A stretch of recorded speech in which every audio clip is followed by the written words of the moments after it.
Live चर्चा का कार्यक्रम शुरू कर रहे हैं। आप सभी कार्यक्रम से जुड़ें और इसका पूरा लाभ उठाएं। तो आज का जो महत्वपूर्ण विषय है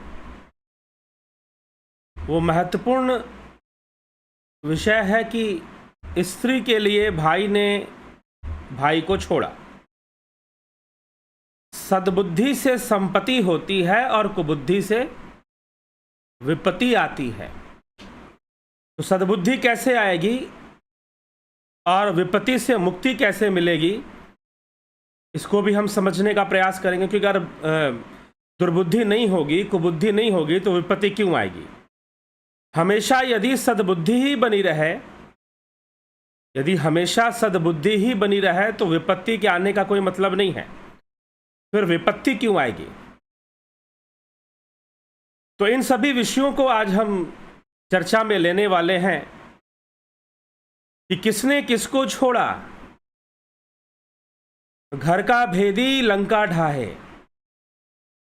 हाँ, तो विभीषण ने रावण को छोड़ा या रावण ने विभीषण को छोड़ा।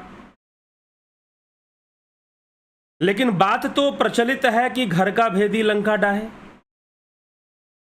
विभीषण अपने बात ऐसे बना दी गई। चक्कर क्या है कि जिन बातों का प्रचार हो जाता है हम उन्हीं बातों में खो जाते हैं, और जो लिखी हुई बातें हैं, जो भावनाएं हैं शास्त्रों में, उन भावनाओं को हम कभी समझ नहीं पाते हैं कि वास्तव में भावना क्या है। हमको तो सुनने में बड़ा सरल लगा, बड़ा अच्छा लगा कि घर का भेदी लंका ढाहे, और हमने उसी को रट लिया कि भाई विभीषण ही धोखेबाज था। लेकिन कथा क्या थी, रामायण इस विषय में क्या कहती है। तो कई बार जो शब्द प्रयोग होते हैं रामायण के नाम पे हो रहे हों, भले ही राम के नाम पे हो रहे हों, लेकिन घटना वास्तव में क्या घटी थी, इसके बारे में चिंतन करना जरूरी है। तो सुंदरकांड में आगे के जो मुख्य प्रसंग है, मुख्य जो बातें हैं, वो सब के सब, उन सभी का जो केंद्र है वो विभीषण जी हैं।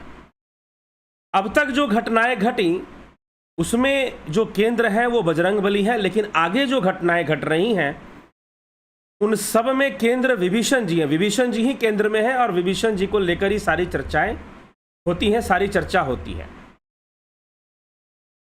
तो इस प्रकार से जो चर्चा आगे बढ़ती है विभीषण को लेकर, वो किस प्रकार से आगे बढ़ती है। हनुमान जी ने लंका को जला दिया। लंका को जलाकर वो सीता माता के पास गए और सीता माता से उनकी जो आभूषण है, उन्होंने, मैं आपको यहाँ से लिवा जाता, अब ही मातु मैं जाऊं लवाई, प्रभु आयुष नहीं राम दुहाई, कछुक दिवस जयनी धरु धीरा, कपिन सहित अहि। अक्षय कुमार का वध कर कर रावण को बढ़िया से समझाकर, कल हमने सारा प्रसंग सुना है कि किस प्रकार से बजरंगबली ने रावण को उसकी शक्ति का भान कराया कि तू अपना इतिहास देख, बाली ने किस प्रकार तुझे बंदी बनाकर रखा था, काख में दबाकर रखा था, किस प्रकार से गधे के समान सहस्त्रबाहु अर्जुन की कथा हम पहले ही सुन चुके हैं। तो सहस्त्रबाहु अर्जुन ने किस प्रकार से तुझे बंदी बनाकर रखा था, घोड़े के अस्तबल में गधे के समान तुझे रखा था। हनुमान जी ने सारी कथा याद दिलाई, सारा इतिहास रावण को सुनाया, और तू अपना इतिहास याद कर और समझ ले कि इस समय आगे क्या क्या होने वाला है। और जब तेरी मृत्यु निकट आएगी तो कोई तेरा साथ नहीं देगा। अगर 100 शंकर, 100 ब्रह्मा, 1000 शंकर की बात की, अगर हजारों शंकर, हजारों ब्रह्मा और हजारों विष्णु आ जाएं तो भी तो तेरी रक्षा नहीं कर पाएंगे। वहां से जाने की तैयारी करते हैं। वहां से चलकर किष्किंधा में, पहले तो समुद्र तट पर वो पहुंचते हैं। समुद्र तट पर जब हनुमान जी चलते हैं तो कहते हैं कि जानकी जी का आशीर्वाद लेकर वहां से निकलकर, गोस्वामी तुलसीदास जी बड़ा सुंदर चर्चा लिखते हैं। चलत महाधुनि गर्ज से भारी, गर्भ सर्वहि सुनि निश्चर नारी, नादि सिंधु ही पार ही आवा, शब्द किल किला कपिन सुनावा। भयंकर गर्जना करते हुए बजरंगबली लंका से निकलते हैं, जिसको सुनकर राक्षसों की स्त्रियों के गर्भ गिरने लग जाते हैं। स्त्रियों के गर्भ गिरने लग जाते हैं। हनुमान जी को देखकर सारे वानर हर्षित हो जाते हैं और कहते हैं कि जरूर हनुमान जी कुछ ना कुछ प्रसन्न करने वाला समाचार सुनाएंगे। मिले सकल अति भय सुखारी तलफत मीन पाव जिमि बारी चले हरीश रघुनायक पासा पूछत कहत नवल इतिहासा। सब हनुमान जी से मिले और बहुत ही सुखी होकर, जैसे तड़पती हुई मछली को जल मिल गया हो वैसे वानरों की स्थिति हो गई। उन्हें पानी मिल गया, उनको जैसे कि उनके प्राण खत्म होने वाले थे। और किष्किंधा पहुंचकर तब मधुबन भीतर सब आए अंगद समंत मधु फल खाए रखवारे जब बर्जन लागे मुष्टि प्रहार हनत सब भागे। जब किष्किंधा में पहुंचकर वो मधुबन में गए और वहां पर मीठे मीठे फल खाने लगे। रखवालों ने जब रोका तो रखवालों को मुष्टिका प्रहार करके सबको भगाया और हम खाएंगे। मीठा फल खाता हुआ देखकर सुग्रीव के पास समाचार रखवालों ने पहुंचा दिया कि दक्षिण दिशा में अंगद के नेतृत्व में कर रहे थे। तो अंगद के नेतृत्व में जो सेना गई थी वो सेना विजयी होकर वापस लौटती है और सेना जो है सीता माता का पूरा पता लगा चुकी है। इसीलिए वो प्रसन्नता से खुशी मनाते हैं, मधुबन के सारे मीठे फल खाते हैं और मधुबन के सारे मीठे फल खाते हुए ये संकेत दे देते हैं कि निश्चय ही उनको सफलता मिली है। सुग्रीव के पास जाकर दूत जो है समाचार पहुंचाते हैं कि हे राजन, ऐसा ऐसा समाचार है कि दक्षिण दिशा में अंगद के नेतृत्व में गई हुई सेना वापस आ गई है और यहाँ किष्किंधा में आकर तोड़ तोड़कर फलों को खा रही है और जो भी उन्हें रोकने का प्रयास करता है, जो भी उन्हें रोकने का प्रयास करता है उसे वो दंड दे रहे हैं, उसे वो मार रहे हैं, पीट रहे हैं, ऐसा दिखाई देता है। तो अब हमें क्या करना चाहिए? सुग्रीव समझ जाते हैं कि अगर उन्होंने फल तोड़कर खाने का साहस किया है इसका मतलब उन्हें अपने कार्य में सफलता मिल गई है, जिससे ही उनकी सबकी मुलाकात होती है। तो इस प्रकार से श्री रामचंद्र जी से मिलकर श्री रामचंद्र जी को प्रणाम करके सारे वानर रामचंद्र जी के सामने बैठ जाते हैं और कहा जाता है नाथ काजु के नेहु हनुमाना राखे सकल कपिन के प्राणा। अंगद जी जाकर कहते हैं सुग्रीव से कि हे नाथ, हे राजन, हनुमान जी ने सबकी लाज रख ली है, सबके प्राणों की रक्षा कर ली है। और वानरों को आता देखकर भगवान राम भी बड़े प्रसन्न हो जाते हैं और जामवंत जी को खड़ा कर कर कहते हैं कि जामवंत जी, आप सबसे बुजुर्ग हैं, आप ही बताइए कि क्या क्या घटनाएं घटी। और हनुमान जी की महिमा गाते हुए, बजरंग बली की महिमा का गान करते हुए, बजरंग बली की महिमा गान करते हुए जामवंत जी कहते हैं नाथ पवन सुत कीन्ही जो करनी सहसहु मुख न जाई सो बरनी पवन तनय के चरित सुहाए जामवंत रघुपति ही सुनाए। जामवंत रघुपति ही सुनाए। तो जामवंत जी ने हनुमान जी की महिमा सुना दी कि हनुमान जी ने कौन कौन से महान कार्य किए हैं। आप उसको देख लीजिए, आप उसको समझ लीजिए, जान लीजिए, उनकी कृपा बड़ी अद्भुत है। बजरंग बली आकर सारी बात सुनाते हैं कि माता किस प्रकार से रहती हैं, लंका के अंदर कैसी बिरह अग्नि में वो जल रही हैं, सीता माता की सारी घटना, क्या क्या शब्द माता ने कहे हैं, वो सब सुना दिया। जिसको सुनकर राम जी थोड़े व्याकुल हुए। सीता जी के दुख को सुनकर राम थोड़े दुखी हुए, लेकिन दुखी होते हुए देखकर हनुमान जी ने बड़े ही पते की बात और आध्यात्मिक रहस्य की बात कही। का हनुमंत विपति प्रभु सोई जब तब सुमिरन भजन न होई केतिक बात प्रभु जातु धान की रिपुह जीती आने भी जान की। हनुमान जी ने कहा कि प्रभु, विपत्ति तो उसके जीवन में आएगी जिसके जीवन में आपका सुमिरन भजन ना हो। सीता जी तो नित्य आप ही के स्मरण में रहती हैं, तो फिर भला उनके जीवन में विपत्ति कहाँ से आ सकती है?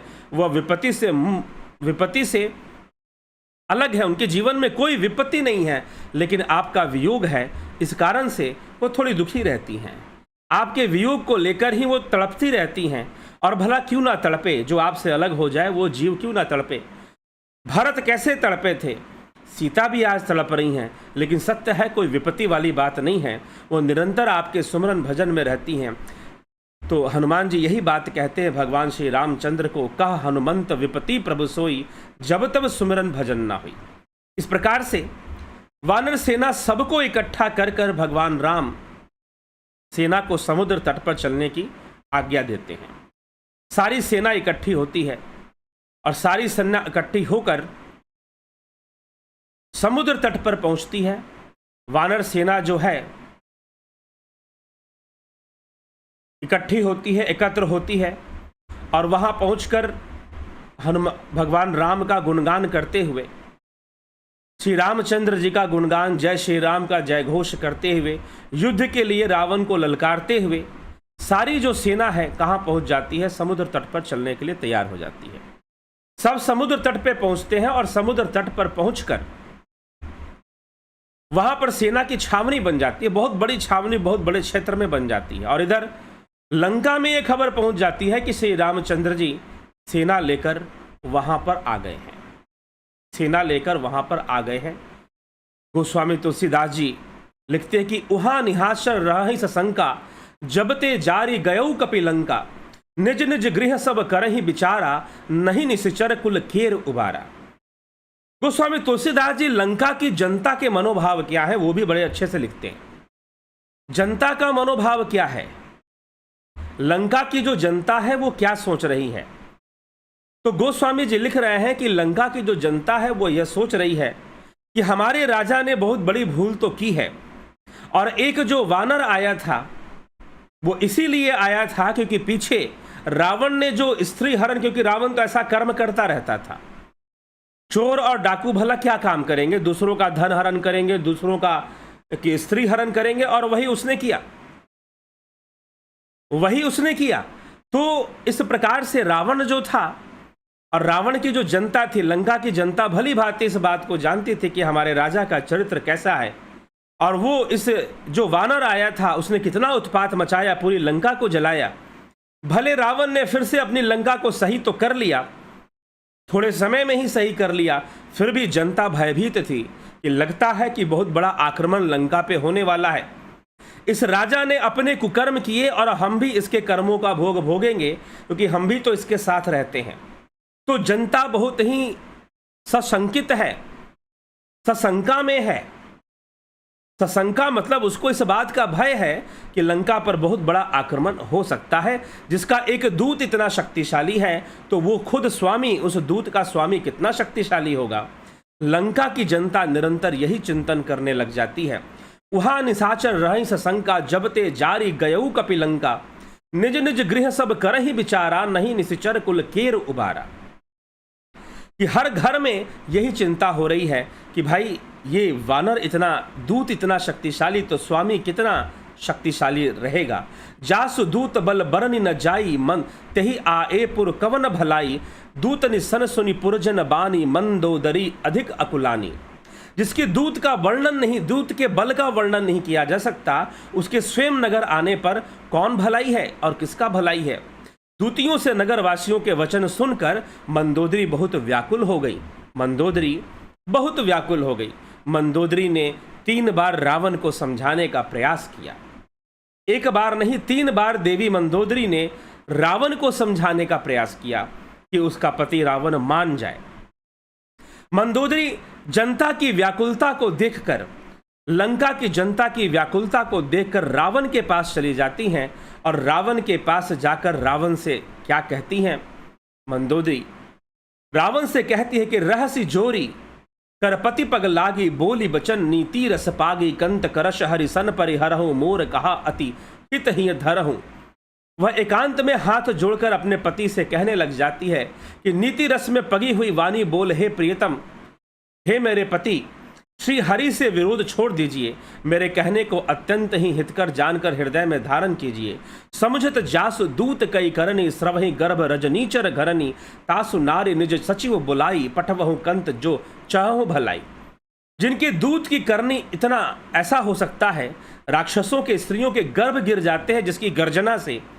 हे प्यारे स्वामी, यदि भला चाहते हैं तो अपने मंत्री को बुलाकर उसके साथ उनकी स्त्री को भेज दीजिए।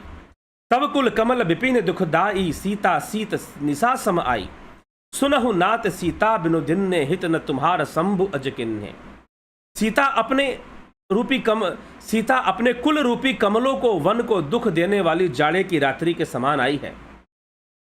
सीता को वापस दे दीजिए, बिना शंभु और ब्रह्मा के किए भी आपका भला नहीं हो सकता है। राम बान अहि गण शरीर निकर निशाचर भेक, जब लगी ग्रसत न तब लगी, जतनु करहु तज टेक। श्री राम जी के बाण सर्पों के समान है और लंका की जनता तो मेंढक के समान है। लंका के सैनिक भी मेंढक के समान है, ये सांप ग्रस लेंगे। बहुत तरीके से मंदोदरी रावण को समझाने का प्रयास करने लगी। देवी मंदोदरी रावण को समझाने का पूरा प्रयास करने लगी और रावण को समझाते हुए देवी मंदोदरी और कौन कौन सी वाणी कहती है और रावण कैसे कहता है। रावण उत्तर देते हुए कहता है, श्रवण सुनी सटता करी बानी, बिहसा जगत विदित अभिमानी, सभय स्वभाव नारी कर साचा, मंगल महु भय मन अति काचा। मूर्ख और जगत प्रसिद्ध अभिमानी रावण कानों से उसकी वाणी सुनकर खूब हंसा और बोला कि स्त्रियों का स्वभाव सचमुच बहुत डरपोक होता है, मंगल में भी भय करती है, तुम्हारा मन बहुत कच्चा है, इसीलिए तुम ऐसा भय मत करो। ऐसा भय रावण की रानी को शोभा नहीं देता है। बहुत तरह की बातें रावण करने लगा और फिर इस प्रकार से रावण अपनी सभा में जाकर बैठता है। इसी विषय पर चर्चा करना है रावण को, लेकिन रावण समझ नहीं पाता है और जो व्यक्ति बात ना समझे किसी का, उसका क्या हसर होगा। मंदोदरी ने समझाने का प्रयास किया। अस कही बेसी तारी उर लाई, चले उस सभा ममता अधिकाई, मंदोदरी हृदय कर चिंता, भय उकंत पर विधि विपरीता। रावण ने ऐसा कहकर हंसकर उसे हृदय से लगा लिया और ममता बढ़ाकर वह सभा से चला गया। मंदोदरी हृदय में चिंता करने लगे कि पति पर विधाता प्रतिकूल हो रहे हैं, अब आगे क्या किया जाए। सभा में बैठकर रावण चिंतन करता है। जो वो सभा में जाकर बैठा, उसने ऐसी खबर पाई कि शत्रु की सारी सेना समुद्र तट पर आ गई है। उसने मंत्रियों से पूछा कि उचित सलाह दे, जीते हूं सुरासुर तब श्रम नाही, नर बानर कहे लेखी माही। आपने देवताओं और राक्षसों को जीत लिया है, तब तो श्रम ही नहीं हुआ, फिर इन मनुष्यों और वानरों को जीतना कौन सी बड़ी बात है, कौन सी बड़ी बात है। सचिव वैद्य गुरु तीनी जो, प्रिय बोल ही भय आस, राज धर्म तन तीनी कर हो ही बेग ही नास।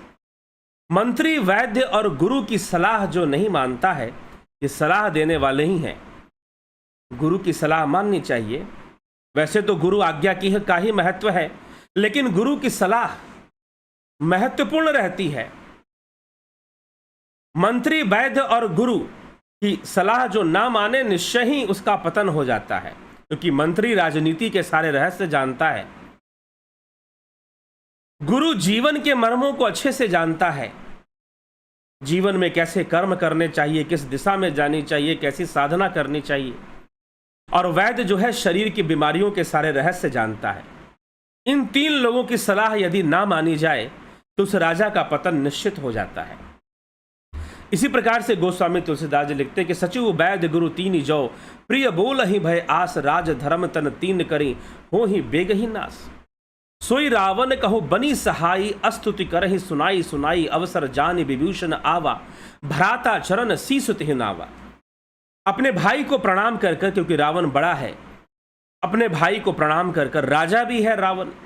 मंत्री विभीषण वहां पर आते हैं और विभीषण वहां पर आकर कहते हैं कि हे लंकेश, इस समय हमें बुद्धि विवेक के साथ काम करना चाहिए।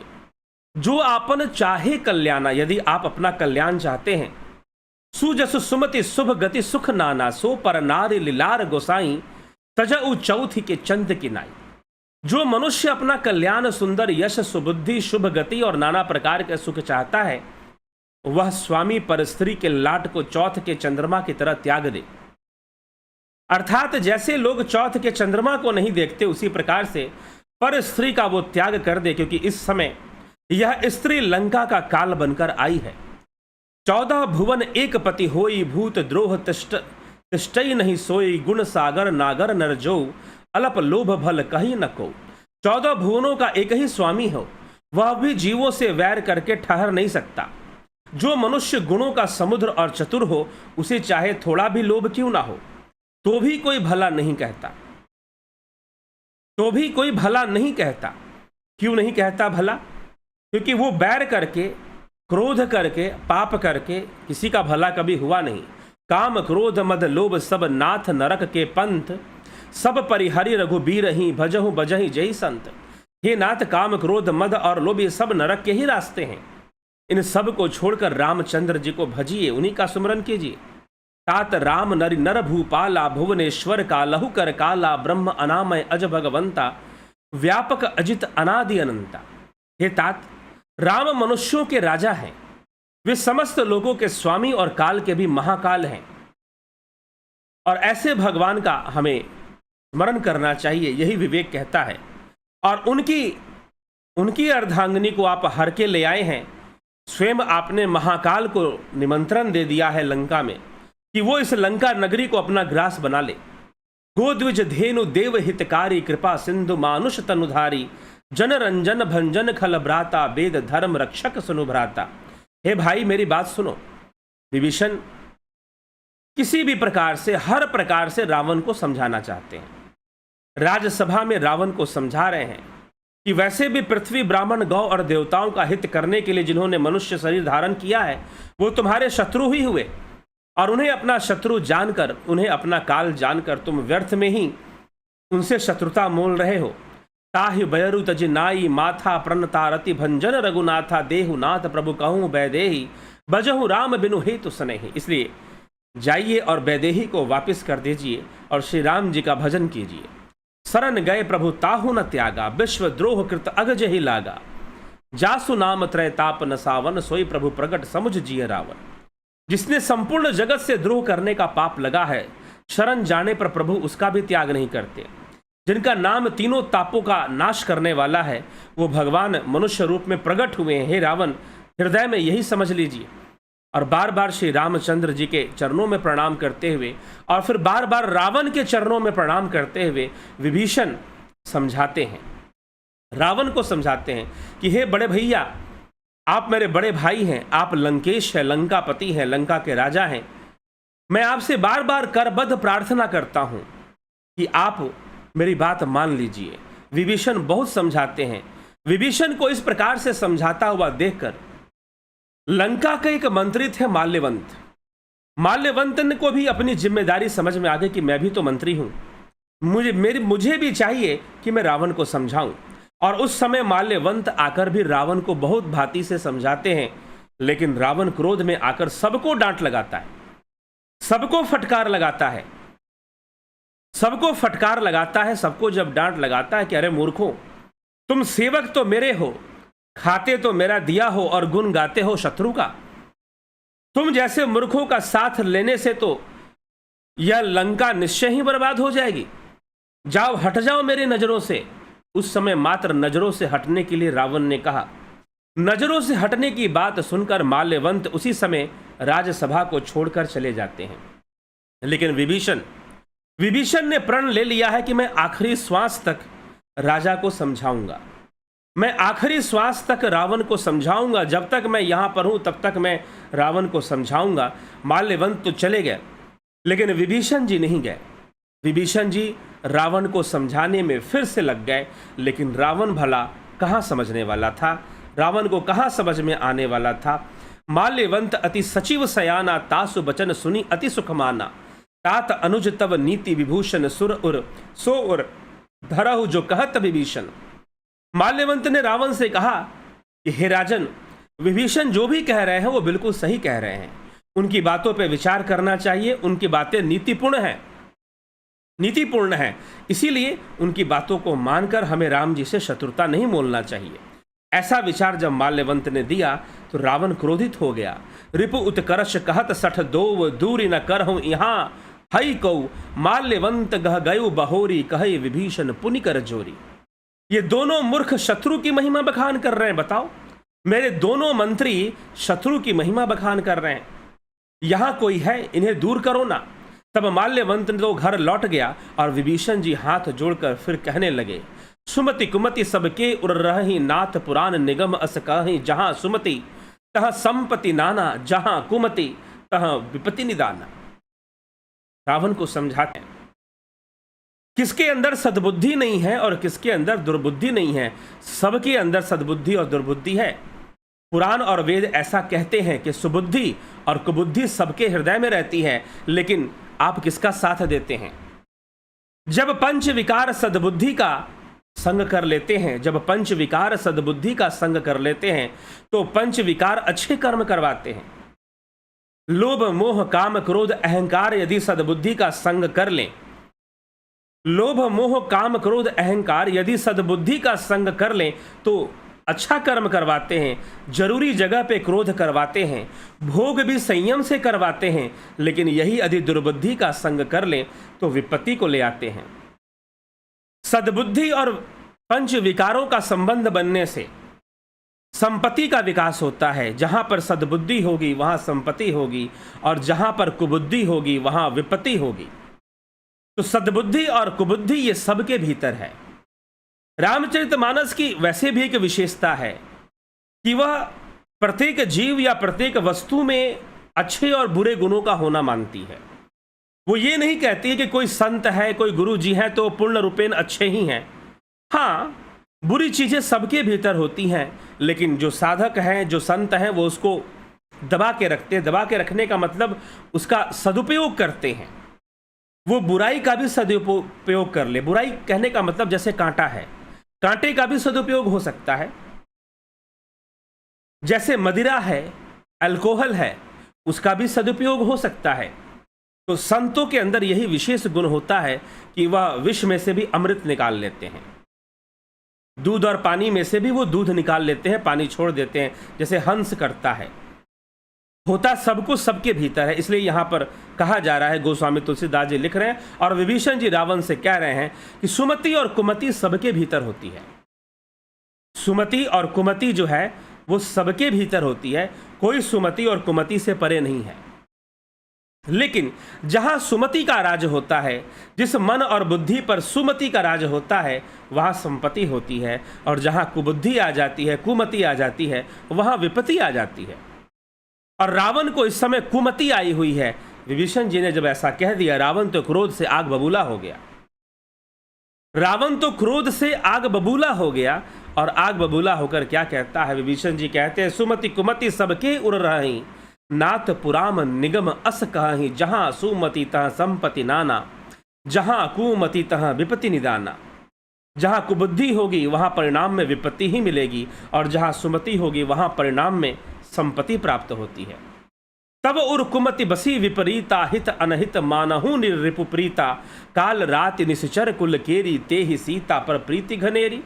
आपके हृदय में उल्टी बुद्धि आ बसी है, इससे आप हित को अहित और शत्रु को मित्र मान रहे हैं। जो राक्षस कुल के लिए काल रात्रि है, उन सीता पर आपकी बड़ी प्रीति है। अब इस समय देवी सीता को काल रात्रि कहा। रावण के लिए सीता जी काल रात्रि के समान हैं। काल रात्रि देवी का एक रूप है, मां भगवती का एक रूप है, दुर्गा का एक रूप काल रात्रि भी है। तो सीता जी रावण के लिए काल रात्रि के समान बन गई हैं। और विभीषण जी कहते हैं कि जिस स्त्री को आप हर के लाए हैं वो आपकी काल रात्रि है, और उस पर आप बड़ा प्रेम कर रहे हैं कि वो आपसे विवाह कर ले। और यहां पर समस्या बहुत भारी आ चुकी है। आपको शत्रु और मित्र पहचान में नहीं आ रहे हैं। जो आपको सद्बुद्धि दे रहा है उसे शत्रु समझ रहे हैं, और जो आपको बहका रहा है, गलत रास्ते पे ले जा रहा है, उसे आप मित्र समझ रहे हैं। तात चरण गही मांगहूं, राखहूं मोर दुलार, सीता देहूं राम कहूं, अहित न होई तुम्हार। विभीषण जी चरण पकड़कर रावण के चरणों पे गिरकर कहते कि हे तात, मैं चरण पकड़कर आपसे भीख मांगता हूं कि आप मेरे दुलार को समझिए, मेरे प्रेम को समझिए, आपके बालक समान हूं। श्री राम जी को सीता जी दे दीजिए, इसमें आपका हित है, इसी में आपका हित है, आपका बिल्कुल अहित नहीं होगा। बुद्ध पुराण श्रुति समंत बानी, कही विभीषण नीति बखानी, सुनत दशानन उठा रिसाई, खल तो ही निकट मृत्यु अबाई। सुना दशानन उठा रिसाई, गुस्सा होकर क्रोध में आकर रावण उठ गया विभीषण की बानी को सुनकर। खल तो ही निकट मृत्यु अबाई, क्या तुझे मृत्यु आ गई है? बार बार मेरे शत्रु का गुणगान करता है तू, उस राम का गुणगान करता है जो अपना राज्य भी नहीं ले पाया। वो क्या मुझे मारेगा? जाकर अपना राज्य, अपना अधिकार ही ले ले पहले। जेसी सदा सठ मोर जियावा, रिपु कर पच्छ मूड तो ही भावा। अरे मूर्ख, मेरा खाया हुआ, मेरा दिया हुआ खाता है, मेरे जिलाने से तू जीता है, और आज मुझे ही शिक्षा देने आया है, शत्रु का गुणगान कर रहा है। ममपुर बसी तपसन्न पर प्रीति, सठ मिलो जाई ते नहीं कहो नीति, अस कही किन्ह से चरण प्रहारा, अनुज गहे पद बारही बारा। मेरे नगर में रहकर उस तपस्वी से प्रेम करता है, दुष्टों जैसी बातें करता है। क्या तुझे मुझे भुजाओं का बल नहीं पता? जाकर उसी से मिल जाने की बात करता है। तू तो लगता है उसके साथ ही मिला हुआ है। ऐसा कहकर रावण ने जोर से लात मारी विभीषण को। जोर से रावण ने विभीषण को लात मारी और उसे राज्य से निष्कासित कर दिया। उमा संत कही यही बड़ाई मंद करत जो करई भलाई तुम पितु सरिस भले हूं मोहि मारा राम भजे हित नाथ तुम्हारा। हे उमा संत की यही बड़ाई है कि वो बुराई करने पर भी भलाई ही करते हैं और लात मारने पर भी विभीषण जी कहते हैं कि आप मेरे पिता समान हैं। तुम पितु सरसी सरिस भले ही मोहि मारा, तुम मेरे पिता समान हो। हे रावण तुम मेरे पिता समान हो, तुमने मुझे मारा, मुझे दुख नहीं है। राम भजे हित नाथ तुम्हारा, तुम राम जी के शरण में चले जाओ, इसी में तुम्हारा कल्याण है और तुम्हारा कल्याण समझकर ही मैं तुम्हें ऐसा कह रहा हूं। सचिव संग लय नभ पथि गये सब ही सुनाई कहत सब असभयऊ। रावण ने लात मारते हुए, कहते हैं कि कथा आती है, रावण ने लात मारते हुए विभीषण को निष्कासित कर दिया, लंका से बाहर निकाल दिया और लंका से बाहर निकालकर कहा कि अब तू लंका के सारे अधिकारों से मैं तुझे निष्कासित करता हूं। देश निकाला दे दिया, देश निकाला मिला विभीषण को। और जब देश निकाला दे दिया तो आप खुद विचार कीजिए कि विभीषण रावण को छोड़ के गए कि रावण ने विभीषण को छोड़ दिया।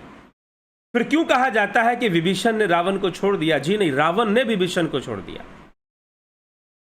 रावण ने कहा कि मैं तुझे मृत्यु दंड दे देता यदि तू मेरा भाई नहीं होता, लेकिन तू मेरा भाई है तो मैं तुझे मृत्यु दंड तो नहीं दूंगा, लेकिन मैं तुझे सारे अधिकारों से वंचित करता हूं और सारे घर से, इस लंका से भी मैं तुझे निष्कासित करता हूं। निष्कासित कर दिया और तू जिसका गुणगान करता है जा उसी के साथ चले जा और जाकर देख ले युद्ध का क्या परिणाम होगा। अगर उनकी सेना तट पे आ गई है तो तू जाकर देख ले युद्ध का क्या परिणाम होगा। विभीषण को लात मारकर लंका से बाहर निकाल दिया। रावण ने विभीषण को लात मारकर लंका से बाहर निकाल दिया। इस दंभी ने, कामी पुरुष ने, लंपट रावण ने इस प्रकार से अपने भाई के साथ किया। स्त्री के मुंह में उसने भाई का त्याग कर दिया। लेकिन दुनिया कहती है कि विभीषण रावण को छोड़ के गए और राम से मिल गए। विभीषण कभी रावण को छोड़ के नहीं गए, बल्कि रावण ने ही विभीषण को लंका से बाहर निकाला, निष्कासित किया। विभीषण तो उस समय पते की बात समय पे बता रहे थे कि आप अपने शत्रु की शक्ति का अंदाजा नहीं लगा पा रहे। सीता जी कोई साधारण स्त्री नहीं है, बहुत सारी स्त्रियां हरण करके ले आए, चल गया, लेकिन सीता जी साक्षात काल रात्रि के रूप में तुम्हारे राज्य में आई हैं और वो साक्षात राम जी है, कोई साधारण पुरुष नहीं है।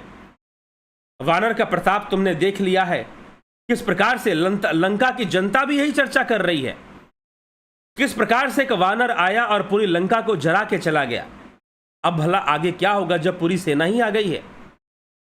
लंका में चिंता का माहौल है, लेकिन राजा अपने अहंकार के मद में है। उसे तनिक भी अपने जनता का कोई भान नहीं है। जनता की भावना, उसके भय का तनिक भी भान रावण को नहीं है और अपने अहंकार में है कि मैं तो जीत के दिखाऊंगा। मैंने देवताओं को जीत लिया, राक्षसों को जीत लिया, दानवों को जीत लिया, तो ये नर और वानर मेरा क्या कर पाएंगे। मैं इनको भी जीत लूंगा, इन पर भी मैं विजय प्राप्त कर लूंगा। ओवर कॉन्फिडेंस रावण को हो गया है। कुमति आ गई है और जहां कुमति होगी वहां विपत्ति आएगी और जहां सुमति होगी वहां पर संपत्ति आएगी। वैसे विपत्ति का आना और संपत्ति का आना तो कर्मों का ही फल है। लोग कहते हैं कि भाई कुमति और संपत्ति से क्या होगा, कर्मों के कारण सब आता है। जी हाँ, क्योंकि सुमति से सदकर्म होते हैं और कुमति से दुष्कर्म होते हैं। जहां कुमति आ जाएगी वहां दुष्कर्म होंगे। रावण की कुमति ने उससे दुष्कर्म करवाए और विभीषण की सुमति ने विभीषण से सदकर्म करवाए। इसलिए विभीषण को सदकर्मों का फल मिला और रावण को बुरे कर्मों का फल मिला, दुष्कर्मों का फल मिला। सत्य तो यह है कि सब कर्मों का ही फल है, लेकिन कर्म किसके वशीभूत होते हैं? तो कर्म सुमति और कुमति के वशीभूत होते हैं। जिसकी जैसी मति होगी वैसा ही तो कर्म करेगा। इसलिए कहा जाता है कि बिगड़ते हैं ख्याल तो बिगड़ता है आदमी। अगर सोच बिगड़ जाए, ख्याल बिगड़ जाए, विचार बिगड़ जाए तो धीरे धीरे आदमी की बुद्धि बिगड़ जाएगी और आदमी की बुद्धि बिगड़ जाने से उसके कर्म भी बिगड़ जाएंगे और उसके बिगड़े हुए कर्म उसका विनाश कर देंगे। बुद्धि अगर बिगड़ गई, बुद्धि अगर विनाश हो गई, बुद्धि का विनाश कैसे होगा? तो श्री कृष्ण भगवान श्रीमद् भगवद गीता में लिखते हैं ध्यायतो विषयान पुंसः संगस्तेषु उपजायते संगात संजायते काम कामादो क्रोधो अभिजायते क्रोधाद भवति सम्मोह सम्मोहात् स्मृति विभ्रम स्मृति भ्रंशाद बुद्धिनाशो बुद्धिनाशात् प्रणश्यति। कि बुद्धि का नाश हो जाता है, विषयों का ध्यान करने से विषयों की कामना उत्पन्न होती है, कामना पूर्ण ना होने से क्रोध उत्पन्न होता है और क्रोध से बुद्धि का नाश हो जाता है, सम्मोहन हो जाता है और सम्मोहन से बुद्धि का नाश हो जाता है और बुद्धि के नाश होने से व्यक्ति का भी नाश हो जाएगा, उस मनुष्य का भी नाश हो जाएगा। और यही रावण के साथ हो रहा है। रावण की कामना पूर्ण नहीं हो रही है और पूर्ण जरा से भी सद्बुद्धि नहीं बची। कुमति को प्राप्त हो चुका है और कुमति को प्राप्त होकर एक जो सबसे बड़ा सबसे ईमानदार सलाहकार था, सबसे ईमानदार सलाहकार जो था विभीषण, उसका अपना भाई था। विभीषण मंत्री भी था लंका का। अपने भाई को ही लात मारकर रावण भगा देता है कि जा तू यहां से, जैसे खुद काल को न्योता दे रहा हो। और जब विभीषण जैसे मंत्री, विभीषण जैसे भाई साथ छोड़कर चले जाएं, साथ छोड़कर वो गए नहीं, रावण ने स्वयं विभीषण का साथ छोड़ दिया, तो विभीषण ने सोचा कि रावण मुझे मारेगा और विनती करूंगा, तो इससे बेहतर है कि मैं श्री रामचंद्र जी के शरण में चला जाऊं, वही मेरे लिए सबसे अच्छा है। और रावण ने भी कह दिया कि जा, यदि तुझे लगता है कि तेरा शत्रु वो राम, जिसकी तू भक्ति की बात करता है, जिसका तू गुणगान करता है, वो बहुत सामर्थ्यवान है, तो जा, खुद ही जाकर देख ले, जा तू राम के पास ही चला जा। और रावण ने विभीषण को राम के पास ही भेज दिया और रावण ने विभीषण को लंका से निष्कासित कर दिया, सारे अधिकारों से मुक्त कर दिया, सारे पद उससे छीन लिए और कहा कि आज से ना तू मंत्री है और ना ही तू लंका का नागरिक है, क्योंकि तू अगर यहां पर रहेगा तो नागरिकों को भड़काएगा, तू दूसरे सैनिकों और सेनापति को भी भड़काएगा, इसीलिए मैं तुझे निष्कासित करता हूं। और रावण ने विभीषण को निष्कासित कर दिया। रावण ने विभीषण को निष्कासित कर दिया। और जब रावण ने विभीषण को निष्कासित कर दिया, विभीषण उस समय रावण को छोड़कर श्री रामचंद्र जी के पास चल पड़े। और श्री रामचंद्र जी के पास वो चलते हैं। सचिव संग लय नभपत गयऊ, सब ही सुनाई कहत अस भयऊ। विभीषण अपने मंत्रियों को साथ लेकर आकाश मार्ग में गए और सबको सुनाकर वो ऐसा कहने लगे। आकाश मार्ग में विभीषण साधारण नहीं थे, विभीषण तपस्वी थे। जब आप कहते हो कि रावण ने कठोर तपस्या की थी, तो विभीषण ने भी कठोर तपस्या की थी। उनके पास भी सिद्धि बल था कि वो आकाश मार्ग से गमन कर सके। सचिव संग लय नभपथ गयऊ, सब ही सुनाए। नभपथ अर्थात आकाश मार्ग।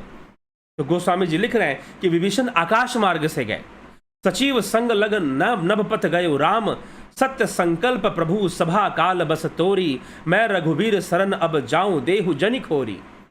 विभीषण ने सभी मंत्रियों के सामने उद्घोष कर दिया, क्योंकि वो जानते थे मुझे दोबारा समझाने का मौका नहीं मिलेगा। यदि मैं दोबारा लंका की जनता या लंका के मंत्रियों और सेनापतियों को समझाऊंगा तो रावण मेरी हत्या करवा देगा, रावण मुझे मृत्यु दंड ही देगा।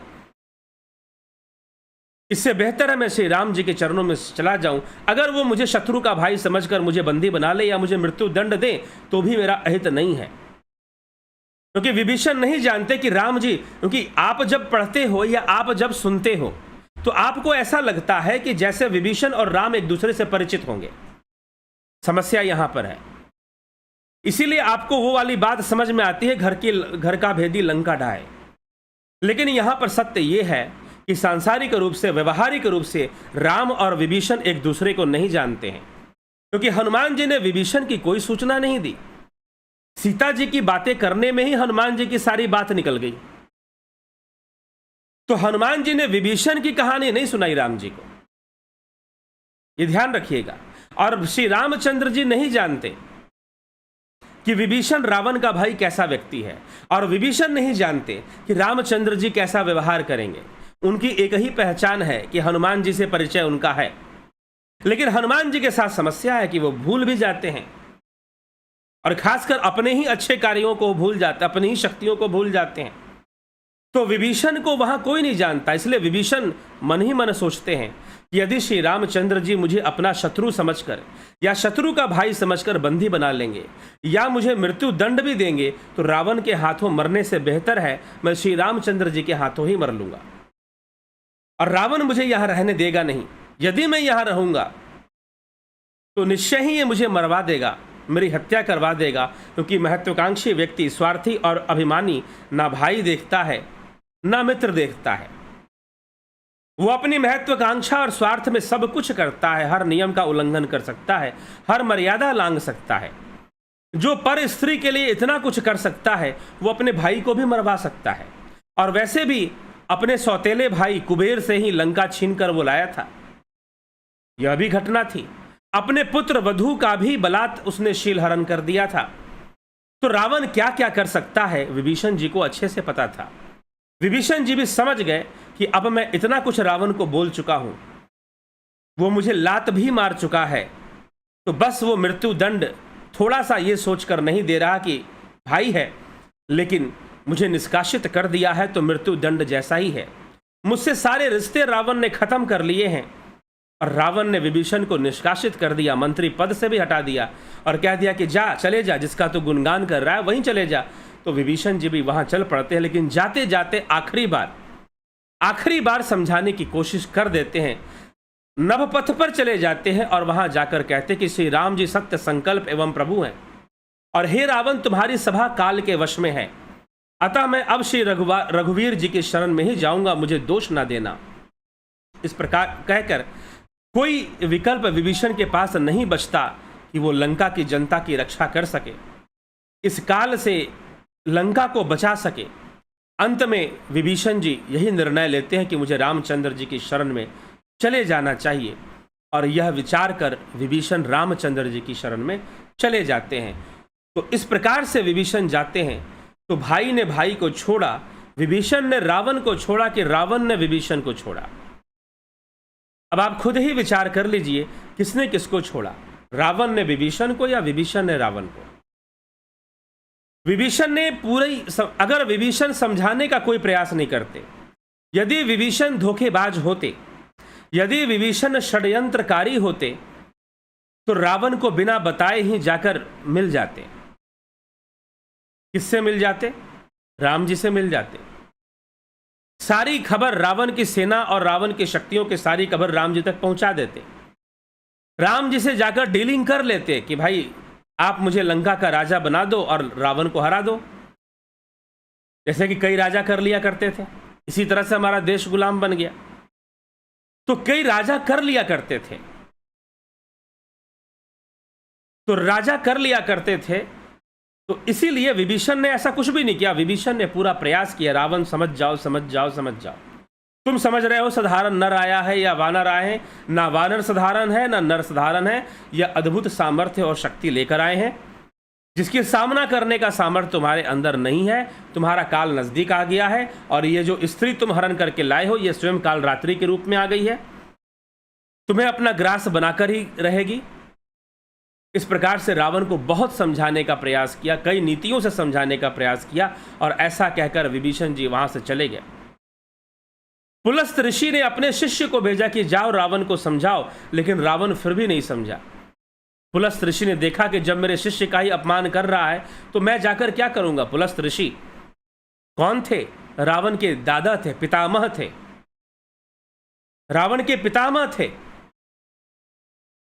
वृषवा नहीं आए क्योंकि जानते थे कि कोई व्यर्थ है इसको समझाना, व्यर्थ है इसको समझाना। मेरा पुत्र ही तो है तो क्या हुआ, लेकिन इसको समझाया नहीं जा सकता, इसलिए वृषवा तो आए नहीं। पुलस्त ने अपने शिष्य को भेजा कि पुलस्त कुल की कुछ लाज रख ले, सब जानते हैं क्या होने वाला है, लेकिन अपना कर्तव्य कर रहे हैं।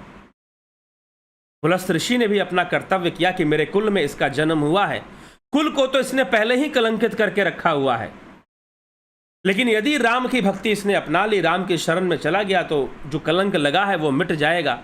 अपने शिष्य को पुलस्त ऋषि भेजते हैं कि जाओ रावण को समझाओ, यदि कुछ बात सुनता है तो फिर मुझे बताना, मैं स्वयं आकर समझाऊंगा या उसे अपने पास बुलाकर समझाऊंगा।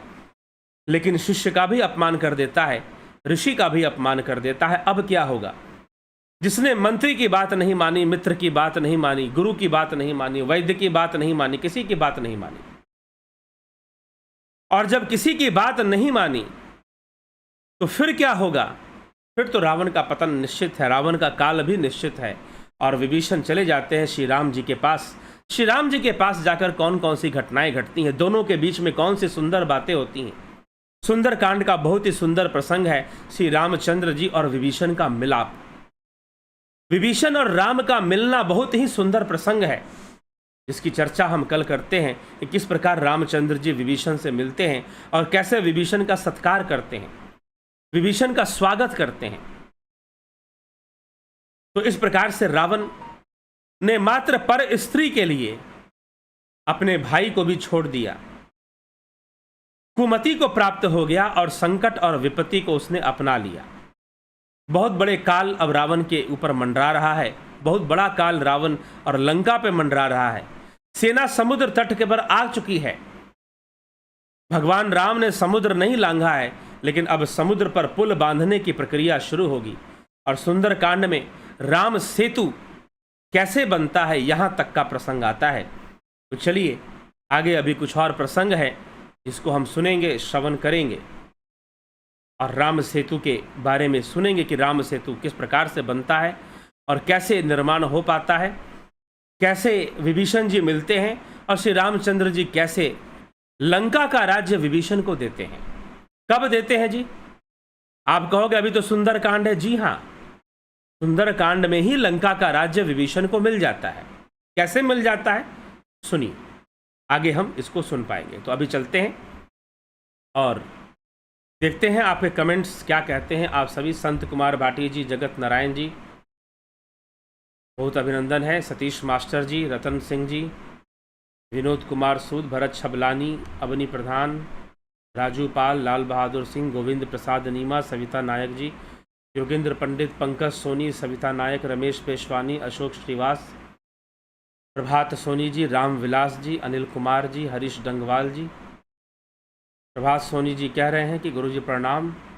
दिगंबर अवतार जैन धर्म वो कृष्णा का ही अवतार है, भागवत महापुराण में उल्लेख मिलता है, लेकिन जैन लोग ये मानते हैं तो राम कृष्ण को नहीं मानते, ऐसा क्यों? क्यों नहीं मानते हैं वो एक अलग विषय है। रही बात जैन मत जो है तीर्थंकरों से कैसे आगे बढ़ा,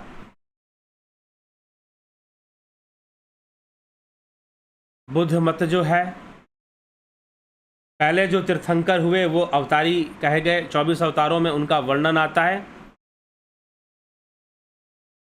उसी से आगे बढ़ा, लेकिन एक अलग विचारधारा लेके आगे बढ़ा। बस इतनी सी बात है। राम विलास जी, अनिल कुमार जी, हरीश डंगवाल जी, सोमू, श्वेता राय सिन्हा, विष्णुचंद्र मौर्य, माधुरी कोल्हे, स्मिता सावंत, रचना आरके, मनीष जादव, सुशांत दास, देवरतन बलदावा, जलाराम रायका, अनुसंधान, कन्हई कुमार जी, ज्योति दत्ता जी, हीरा लाल यादव, वीरेंद्र मिश्रा, सरोज कृष्णानी, रमेश चंद्र, रमेश, राम निवास मीना, उषा श्रीवास्तव, बलवंत सिंह गोहिल, राकेश मराठे, अनुसंधान, राम सिंह कश्यप, गणेश पवार जी, कुंभराम जी, सबका बहुत बहुत अभिनंदन है। अधिक से अधिक कमेंट करें।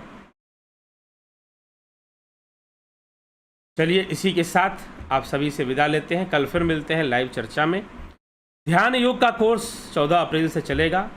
आप जरूर ध्यान योग के कोर्स का पूरा लाभ उठाइए और राम कथा के जो प्रसंग चल रहे हैं, रामचरितमानस की चौपाइयों के साथ चल रहे हैं, तो इसके साथ हम आगे बढ़ेंगे और कल का प्रसंग भी हम श्रवण करेंगे। तो कल भी 9 बजे लाइव चर्चा में आना ना भूलें। आगे बढ़ते हुए प्रसंगों को हम सुनेंगे और उससे पूरा लाभ उठाएंगे। तो इसी के साथ विचारों को यहाँ विराम देते हैं और आप सभी से विदा लेते हैं। कल फिर समय से 9 बजे यहाँ उपस्थित होकर आप जरूर लाभ उठाइए। बहुत बहुत आभार आप सभी का। ध्यान योग कोर्स जो ज्वाइन करना चाहते हैं वो 9661802459 इस नंबर पर व्हाट्सएप मैसेज कर टेलीग्राम मैसेज करके वो इस कोर्स के बारे में जानने का प्रयास करें और जानकर इसका पूरा लाभ उठाएं। बहुत बहुत आभार आप सभी का।